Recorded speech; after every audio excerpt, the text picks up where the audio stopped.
या फेन चुमावे दया फेन चुमावे चलेली बबिया छुआना दया फेन चुमावे दया फेन चुमावे चलेली बबिया छुआना दया फेन चुमावे आई कर गल डोलेला आई कर बगल डोलेला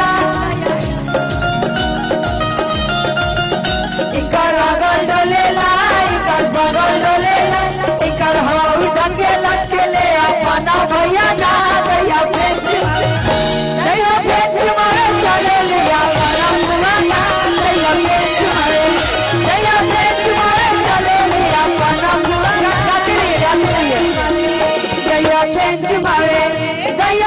चुमावे चलेली अपना भाभी ना दया फेन चुमावे चलेली अपना भाभी ना दया ऋषु रुक जा कि हथवा के बेग लेके घूमेली हथवा के बेग लेके घूमेली चुनी छिनरो आया बके करा मोहनिया डेरा डाली आय सिया राम के भजो आया बके करा मोहनिया डेरा डाली आय सिया राम के भजो अपना मोहनिया में से निकले ले अपना भैया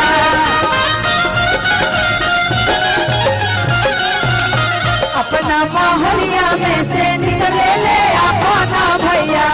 आया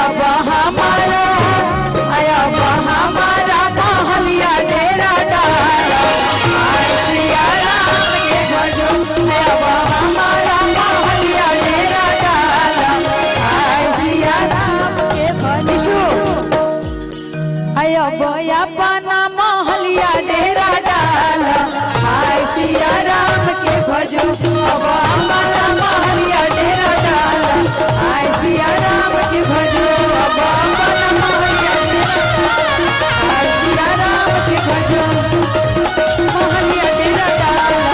आय सिया राम के भजो।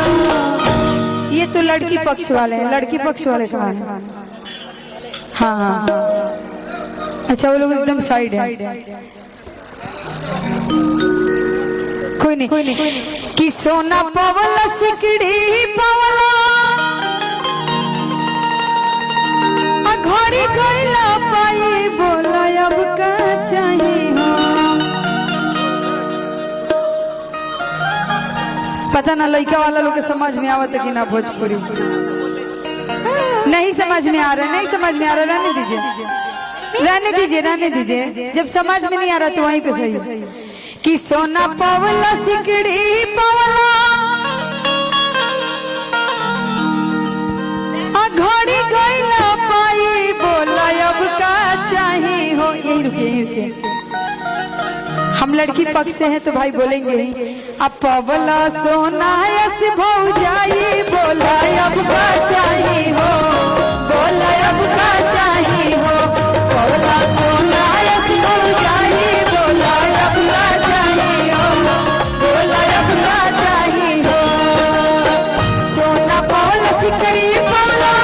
घड़ी गईला पाई बोला अब का चाहिए हो सोना पवला सिकड़ी पवला घड़ी गईला पाई बोला अब का चाहिए हो पवला सोना ऐसे भौजाई बोला अब का चाहिए हो बोला अब का चाहिए हो पवला सोना ऐसे भौजाई बोला अब का चाहिए धीरे थोड़ा सा धीरे रखना बाबू। अच्छा ये लड़का पक्ष से है ना, लड़की का क्या लगता है? अच्छा ये सब लड़की पक्ष, सब लड़की पक्ष। अच्छा मामी लगेगा तो ये समझन ही हुई आपकी। चलिए हम अभी थोड़ा देर के लिए आपके पक्ष से होते हैं और मामी जी बोलती हैं क्या जब लड़का ससुराल जाता है तो मामी हो